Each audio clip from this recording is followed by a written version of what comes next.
This is CBC Vancouver News.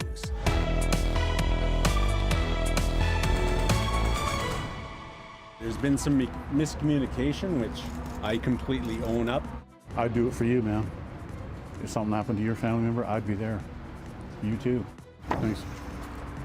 Police on Vancouver Island apologized to the family of a dead Indigenous girl, vowing her case is a top priority. You do feel like this is so absurd, this is so crazy. What happens when nurses need help? The push to change workplace rules some claim are degrading. Yeah, oh my God. And getting physical.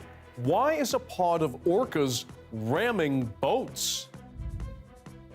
Good evening, I'm Dan Burritt. Thanks for joining us. Police on Vancouver Island have now given a rare public apology. It's to the family of Carson McKenzie Seaweed. The 15-year-old disappeared in Duncan earlier this month, was later found off the side of a highway and died soon after. As Michelle Gassoub reports, police tell her family miscommunication between police forces led to mistakes in her case. She was great. She was, every day I've seen her, she just went, hi, smiling, that beautiful smile every day. Gathered outside the RCMP detachment in Duncan, mourners called for justice for 15-year-old Carson McKenzie Seaweed.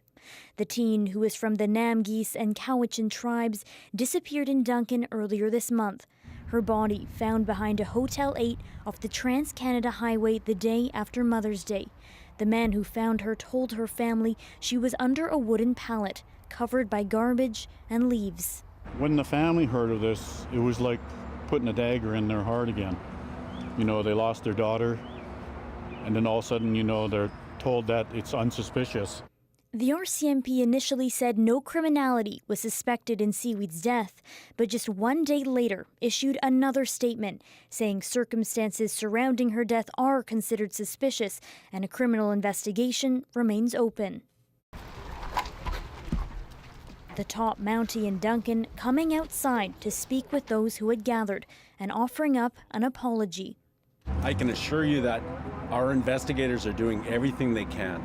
There's been some miscommunication, which I completely own up, that we had, that it was misconstrued that we aren't investigating. We have been giving this everything that we have since the onset, and we're doing everything that we can. I'd do it for you, man. If something happened to your family member, I'd be there. You too.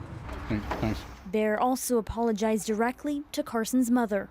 It made me feel good that my daughter's case is the main priority, that, that she's not going to be swept under the rug, that my daughter isn't just a statistic. The Premier says he's counting on police to solve this case. There is nobody in this province, especially not a police officer, that doesn't take the tragic death of a 15-year-old seriously. But the road to rebuild trust in this community will be a long one. This woman's daughter was killed in Duncan 11 years ago. She says Seaweed's death reignites her own pain. I actually went to the site where my daughter was, found and put a red dress there yesterday. So, yeah, a lot of heartache. Mounties note while a criminal probe into Seaweed's death is still open, they're confident it was not a homicide. Her family hopes police will keep an open mind as they investigate how the teenager died. Michelle Gassoub, CBC News, Vancouver. Nurses are trained to be lifesavers and caretakers.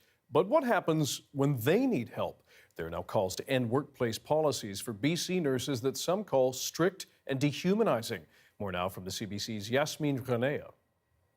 I was kind of flabbergasted. And then from there, things just went from bad to worse. Misdiagnosed with a substance use disorder after pill tracking errors on her unit, this Lower Mainland nurse spent years trying to clear her name. It can put you into a pretty dark place because you do feel like this is so absurd, this is so crazy. CBC News is protecting her identity because she fears losing her nursing license. She says she fought the misdiagnosis because she refused the other option, sign an agreement with the College of Nurses and Midwives saying she has a problem.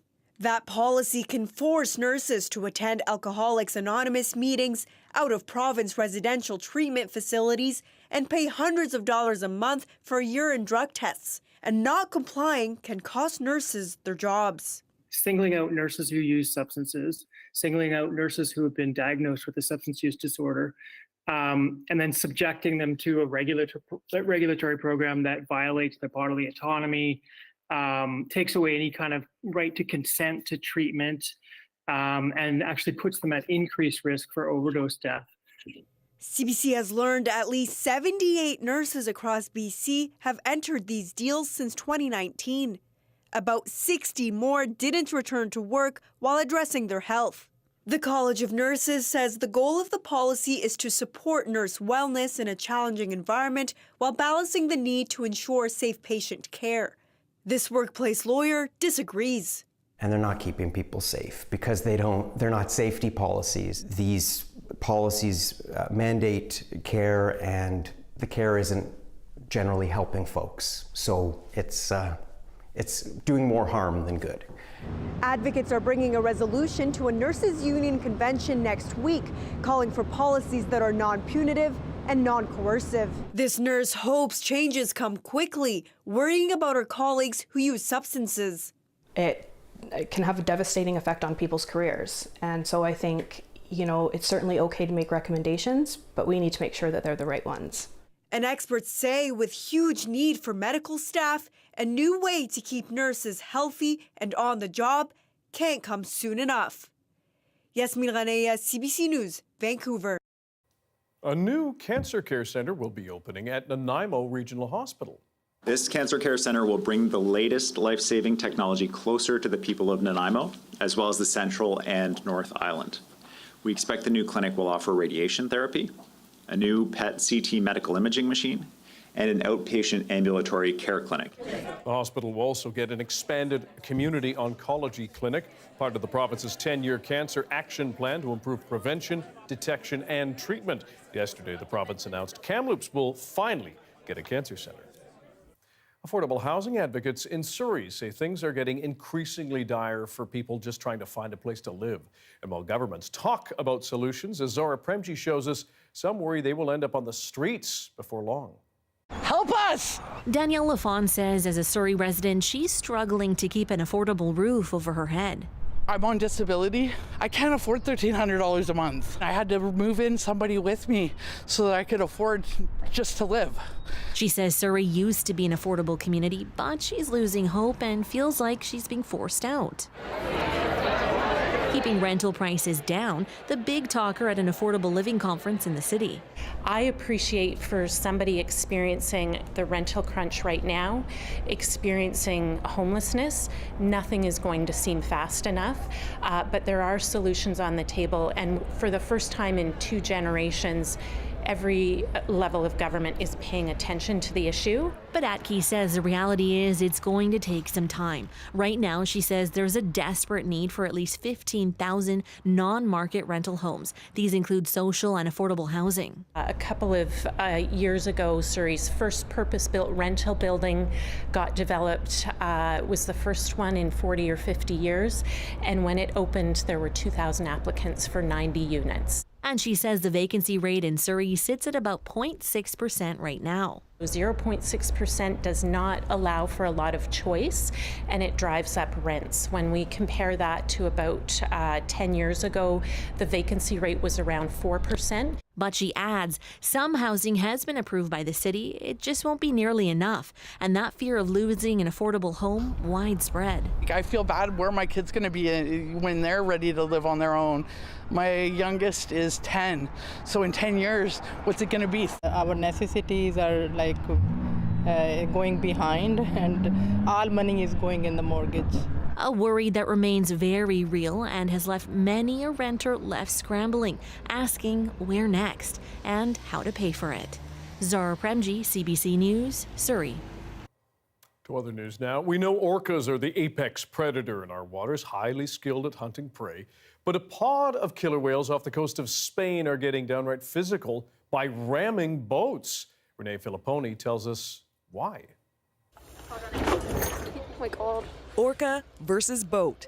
It's become a far too common experience off the coasts of Spain and Portugal.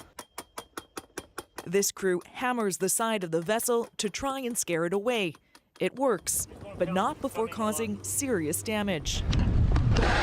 There have been hundreds of reported attacks over the past couple of years. A handful of boats have sunk. So far, no one has been hurt. Many people spoke about this, complained, but nobody was doing nothing. Rui Alves started this website in 2022 to track sightings and attacks. He says fear is keeping some people out of the water. The local sailors are more worried because they have boats and they cannot go out with the boats. It's a problem. So this guy's just spun my boat around. He's not giving up. He's really not giving up. I think he's going to snap my rudder off. Researchers say it's the same two pods of orcas behind the attacks. They don't know how it started, but say they are teaching each other the behavior. Just feeling like raising a little hell. This BC whale researcher questions theories the whales could be seeking revenge for a previous collision with a boat. He says it may be much more simple. I suspect it's just play behavior, and sometimes they get a bit carried away. Pushing on the rudder of a boat, getting this satisfying snap sound, then having the boat go around in circles for a while. It's got to be pretty fun for the whales, and pretty terrifying for the people on the boats, obviously. Either way, it's become a serious issue with concerns people or orcas will get hurt. The authorities are urging people to stay away from the whales, with experts saying it's possible they may just tire of this destructive behavior. Renee Filipponi, CBC News, Vancouver. Still on the water, Ottawa is giving more money to help protect BC's water from invasive species, investing $36 million over 5 years to fight aquatic threats across the country. It includes $750,000 for BC's Pacific Salmon Foundation.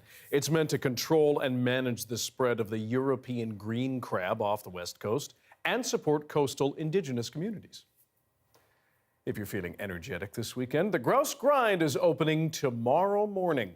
The gates to the 2.5-kilometer-long uphill trail open at 7 a.m. Don't do it without good footwear, or if you have heart trouble, you will need a gondola ticket to get back down. And if you'd rather swim, Kitsilano Pool will reopen on June 4th, says the city. It was badly damaged by a storm in 2021. The park board says they've filled cracks and done major mechanical testing. It does expect big crowds, so you can book a spot up to 3 days in advance. As wildfires burn in parts of BC and Alberta, they're also fueling rumors and conspiracy theories.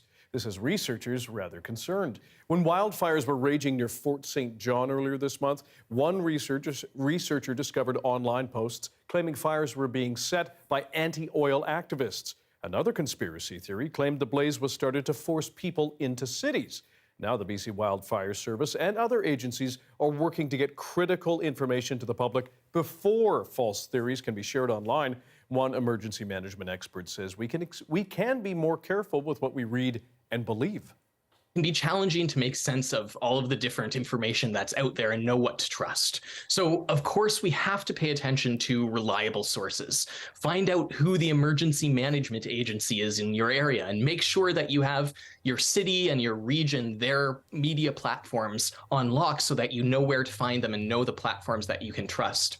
We also have to be really careful about confirmation bias during these kinds of events. And so make it a habit of thinking when you see information that confirms a belief you hold or aligns with what you already think, just be really careful to assess that for validity and make sure it's coming from a reliable source and is backed up by evidence.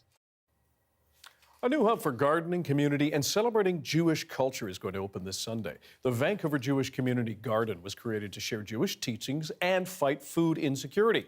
Our Melody Jacobson visited the rooftop site.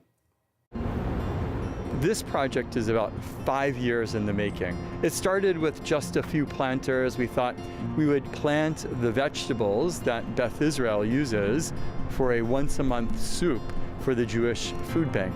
And before we knew it, we had created this incredibly beautiful and massive Jewish community garden that not only provides food to those with food insecurity, but also teaches our children about food, food security, environmentalism, literally while they are getting their hands dirty. I think this garden is special for many reasons. What we got to create was a space that grows so many different kinds of plants, offers different kinds of gatherings in different kinds of ways. There's gathering spaces, educational learning spaces, sing-along spaces. There's an orchard, there's perennial wall, there's Indigenous plants, there's plants that are meaningful and sacred to Jewish ritual. There's spaces for people to learn how to grow vegetables, and then the spaces that were designed within the garden to host community gatherings. A lot of the food that is grown here will go directly to the Jewish food bank at the JFS. Hopefully, by the time we come to Rosh Hashanah this September, the apple trees that we have planted will have grown some apples.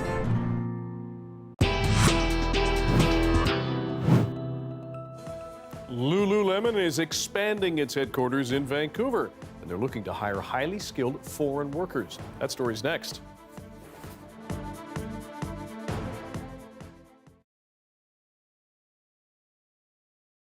Hello to everyone watching our commercial-free live stream. Here's another gardening story. Gardeners in Edmonton are getting ready for the summer season in a rather unique way. Planters are exchanging cuttings of fruit trees, I should say, so others can clone their own fruit. Thank you very much. It's actually a pretty unique thing. I think it's the only one of its kind in Western Canada. Hi, I'm Mark Eady, and we are at L.Y. Cairns School at the Cyanwood Exchange.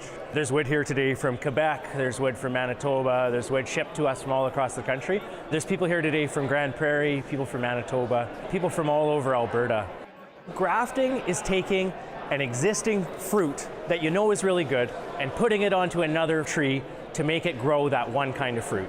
When we go to the grocery store, we buy the things we recognize. We buy Honeycrisp apples, we buy Red Delicious.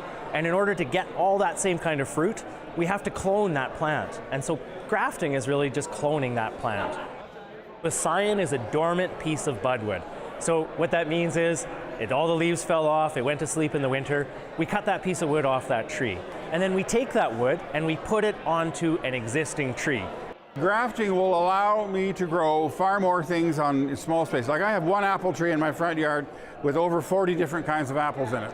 I'm a retired horticulturalist, dibble-dabble on it. I live in Red Deer. I have just a small city lot, and it's more just a hobby to see and prove what we can all grow here in this province. Coming here is wonderful because we get to meet with all these other growers, such as myself, that have tried things and had successes or failures and learned from it. So you think, well, I want to put a good apple on it. That's your apple seed, and you think, well, how do I graft onto that? Dr. Evans is a relatively famous guy. He's famous for growing the Evans cherry tree. It's really important to have guys like that around because they bridge that connection between all that knowledge that was present and all the stuff that we can develop now. See, I've done that little pocket there? Because the pocket will hold it now, right? And you put that a little further in, and now that's got good contact right there. Edmonton has got a warmer climate than the surrounding areas. You can grow lots of things here, and then having the satisfaction of picking your own plums, picking your own pears, apples, picking Saskatoons. You can grow things, you know, it's the pleasure of growing something. This is parafilm. This is the thing they seal little bottles and things with. I'll now seal that bud in, right? All I've done is substitute a bud, and I'm sealing it in. That bud, when it's ready and it's good, will pop out. It'll pop that thing there. I appreciate where I live, and I appreciate the people around, and if I can help them, you know, make them a little happier, I'll do so. I don't make a lot of money out of it, but I have a lot of fun.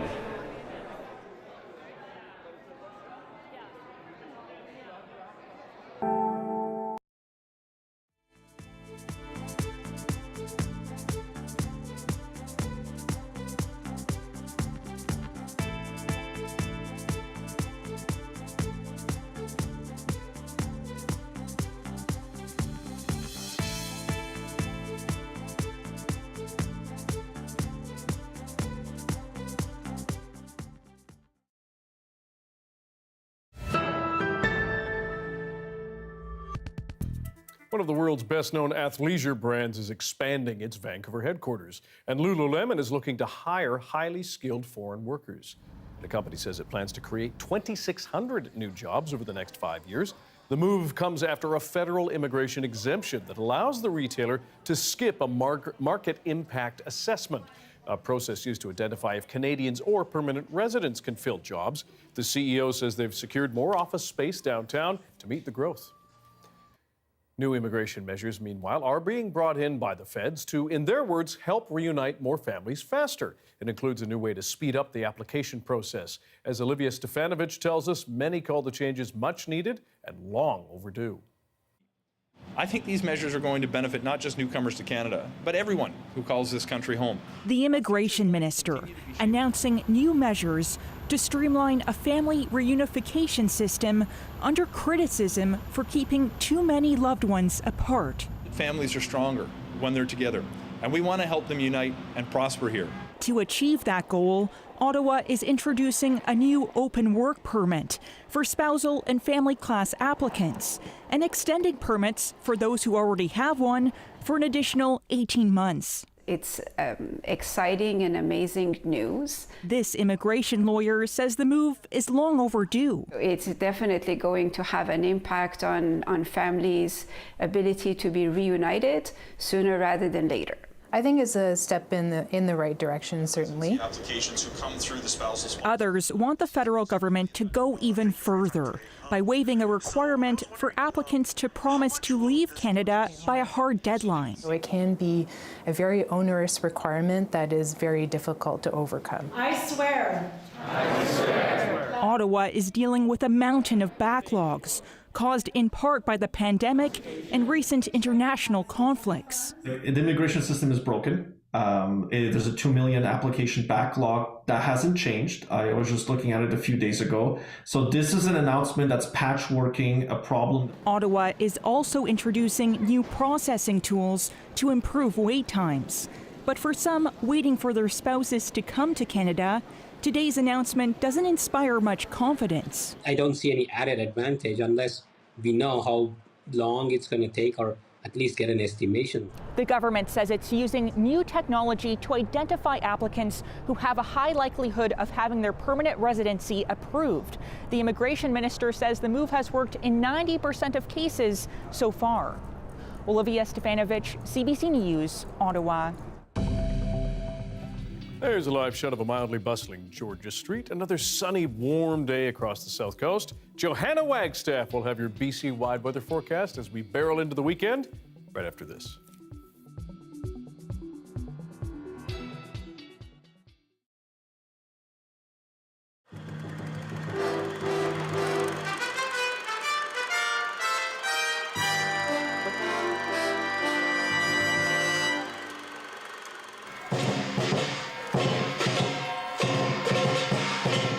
It's an innovative way of solving a growing problem in Vancouver: crime on the streets and in the homes of the city's Chinese population.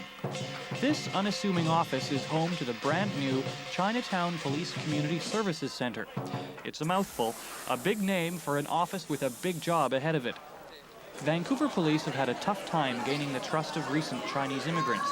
It's hoped this new office, staffed by civilians and 2 police officers, will provide the community with a comfortable place to report crimes. Well, first of all, you've got to get people to have confidence in the police. And as you know, in the Chinese culture, certainly the first generation does not have that confidence. In Hong Kong, they not necessarily have the confidence in the police. We need to build those bridges to get that. And that's what this is an attempt to do. We are staffed by civilians, and it's less intimidating for the public to come to a center to talk to civilians than going directly to the police department. Secondly, I would think the language barrier can be overcome with our staff who can speak Cantonese, Mandarin, Vietnamese, and English as well. Do it in both languages, Bill. Okay, you ready? 1, 2, 3. It's a big day for Chinatown, the opening of an office that at least provides the community with some hope. The hope that now, finally, police have an ear to the ground here. And they'll be listening closely as they deal with gangs and a new phenomenon, home invasions. We have to make sure that people realize that Vancouver and British Columbia is different. You can work with the police.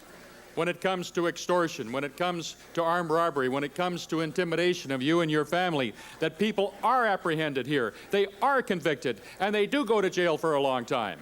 Police hope the opening of this office will send a clear message to Vancouver's criminal element, that police are now closer to the community than ever before. Chris Edwards, CBC News, Vancouver.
Hi, I'm Amy Bell, and here's what's in your CBC Vancouver inbox. On June 13th, join CBC's Rudy Kelly at the Alumni UBC's free webinar with Dr. Jeanette Armstrong on revitalizing Indigenous language. Register at alumni.ubc.ca and register for the CBC's Indigenous Pathways to Journalism program. This paid 9-month learning and development opportunity supports Indigenous candidates to hone their skills as storytellers. Learn more at cbc.ca/pathways. The weather update is brought to you by Direct Buy Furnace, installing the most reliable heating and cooling brand. It's hard to stop a train.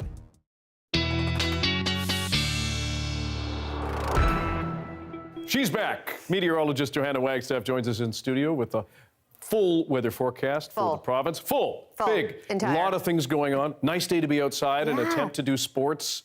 You attempted, didn't you? Oh, it was a full attempt. Yeah. A lot of flair, not a lot of hitting back. Yeah. I'm guessing tennis. I was going to say, could be a lot of sports with it. Yeah, or table tennis, either way. Yeah, it was good. It was a beautiful day to be outside, and we've got more of it for the weekend, but things are changing with a couple different systems. So high pressure was really to thank for the above seasonal weather across Metro Vancouver with a humidex feeling like the high 20s. There is instability this evening once again across the Kootenays with a system sitting to the south of us, and we may see those fire up in the afternoon. And then we have this trough, this area of low pressure trying to get through, and it is bringing some showers to Prince George. So there is some rain in the forecast this weekend for the interior, which is good news. I know we're still in that flood fire zone of our bumper season, but you can see the red and the orange in the Canada-wide fire danger rating map for today. It is still quite high across the west, and that is because of this stagnant weather pattern. Temperatures have been above seasonal, not quite hitting the 30-degree mark, but definitely hot and dry generally has been the name of the game the past couple of weeks. So we'll watch for this low pressure system to bring that instability tomorrow afternoon, and then we have that area of low bringing some coastal showers up towards the north. By Monday, those showers will get across the Peace, but notice high pressure really hangs on for the south coast. There is one exception, which I'll tell you about in a minute, but generally a dry long-range forecast, dry and warm for the south coast. You can see, though, we are getting some wet weather over the next couple of days. Nothing too major, except for up in Dease Lake, you might get a good 20 to 30 millimeters. And the risk for thunderstorms tomorrow afternoon present right across the southern interior. So there is a slight chance of an early morning shower tomorrow around the Tri-Cities. Other than that, I think we clear right out. Look at that, Dan. Temperatures a good 3 degrees above seasonal in the afternoon. Bit of cloud here and there. We'll start to worry about drought conditions towards the end of next week, but enjoy the weekend. I think that's good advice. Yeah. Thank you, Joe. You're welcome. And that is your late news for Friday. Thank you for joining us tonight and this week. For news anytime, check our website, cbc.ca/BC. Your next local news is tomorrow morning at 6:30 on CBC Radio 1. And I will be on CBC News Network tomorrow at 1 p.m. Pacific time. So please join us then. Hope you have a great weekend. Stay safe.